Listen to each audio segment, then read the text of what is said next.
Bumili ulit ako nito. Yung dalawang una kong binili, dinala namin dun sa site kasi ginagamit nila doon. Kasi kung minsan, kapag medyo masama yung panahon, nawawala yung ilaw, di ba, yung power. Eh, ang laki ng tulong nito sa amin. Pakita ko sa inyo. Mura lang to. I think mga 150, ganon. Ganito. Na-testing ko na to, nabuksan ko to kanina. At ganito siya kapag, ayan, nakaganyan siya. Ang laki niya, oh. Tapos ang maganda rito, kaya ako nagustuhan, hindi ito nababasag. O, tingnan nyo, lakas ang pagkaganon ko. Walang basag. Tapos meron siyang sabitan dito. Sabit mo siya kung saan mo gusto. Isa rin siya nagustuhan ko.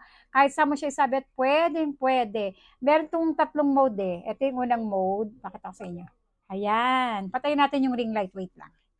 Wait. Ayan, pinatay ko yung ring light. Napansin nyo, dumili yung paligid ko. Tapos pinatay ko rin to para, eto, pakita ko ulit sa inyo. So, eto siya.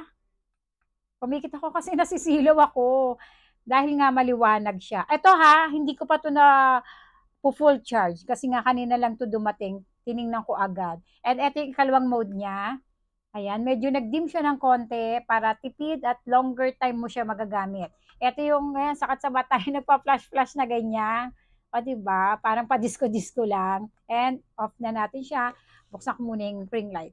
Diba, napakalaking tulong nito sa atin. May kasama na tong charger, ha, maliit lang. Bibili ka na lang ng pang-charge. Yung isa, testingin din natin. Ito yung isa. Ayan, ganito yung lagayan yan. Ayan, oh. Tapos, ito. Yarn. Oh, diba? Malaking tulong talaga sa akin to eh. Dito pala siya sinacharge. Ayan. Tapos, buksan ulit natin. Hindi na natin papatay yung ring light. Oh, diba? Maliwanag to. Kaya lang maliwanag yung ring light ko kasi ito yung medyo dim. Oh, ay, parang namaalon siya sa video oh. Pero sa personal hindi naman. And ito yung nagaganon ganon. Ayan, namura lang. Hindi ito nababasag. Tingnan nyo ha. Huwag tayo ng pangbasag. Kasi siya made of plastic. Yung unang-una kong binili nito, nahulog.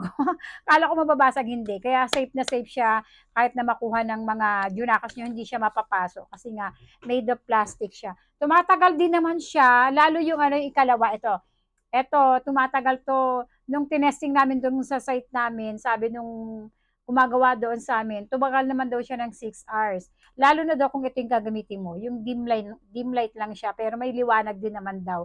Kung minsan ito yung ginagamit nila, mas mahaba, mas longer time yung gamit nila. Kaya sabi ko, mas makakatipid pala ako sa kuryente kapag ito yung gamit nila. Tapos yung charging time nila, kina-charge lang nila to ng 1 to 2 hours, okay na siya. Kasi meron siyang kulay eh. May indicator, saan na ba yun?